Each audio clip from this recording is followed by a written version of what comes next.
I'm Charlie Cooper, getting ready to meet up with Broadway's newest pinball wizard.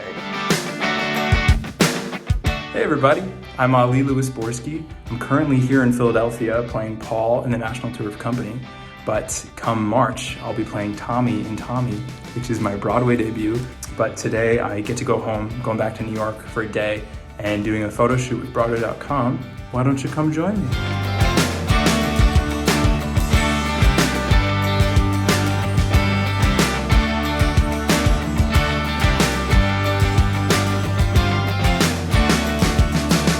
Ali, oh my God, thank you so much for coming. You just came from Philly. I just came in on the train. How was your ride?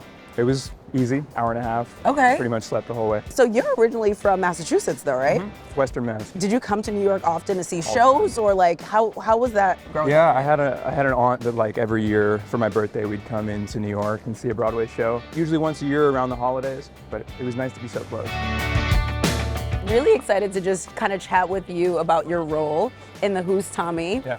And you're playing Tommy. What was it about that particular role that kind of called your name? I'm such a big music fan, and there's this huge legacy with that role where you get to sort of, perform this amazing rock opera and these like iconic songs, but then still bring an element of theater to it. And I think that's like, first and foremost, the most interesting thing to me.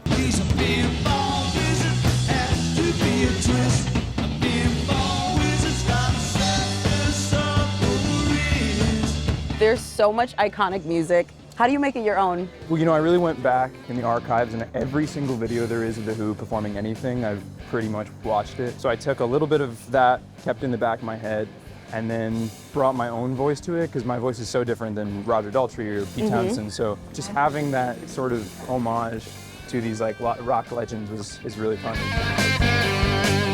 I want to know a little bit more about some of your influences growing up, because I know right now you're really big on just representation when it comes to representing Arab Americans and Muslims in this space, which is huge.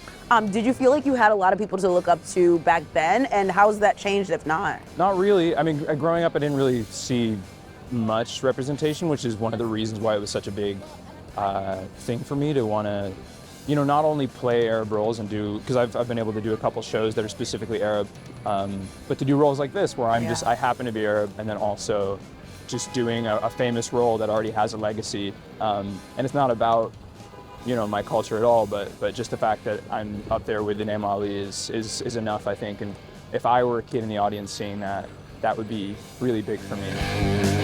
What do you do to protect your voice and just to kind of train it so that it's not giving out? Or because I wonder that, especially with people who do rock regularly, and like you said, 8 times a week, that's a lot of stress and pressure on your voice. Yeah, I mean, I do that sort of thing where I don't do too much outside of the show. I go right home, kind of go on vocal rest. I try to speak minimally throughout the day, and then before the show and after the show, I just have a very intense warm up and cool down regimen, which is a lot of. I'm glad I have a private dressing room because it just looks weird.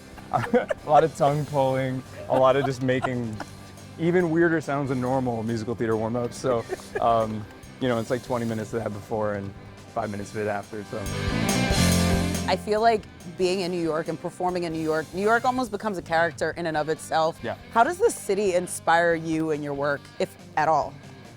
I think my favorite part of being in New York is the energy and how everyone you're around, it just feels like everyone's on their own path and their own, there's just this burning energy where everyone wants to like keep moving forward. And it's almost like a cup of coffee for me, just like keeping my eye forward and always like being excited for the next thing.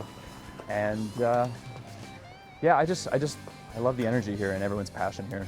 It's time for your shoot. Right under the High Line, too. Exactly. What an iconic location for something iconic that's about to go down. It's been great talking to you. Thanks. Great talking to you, too.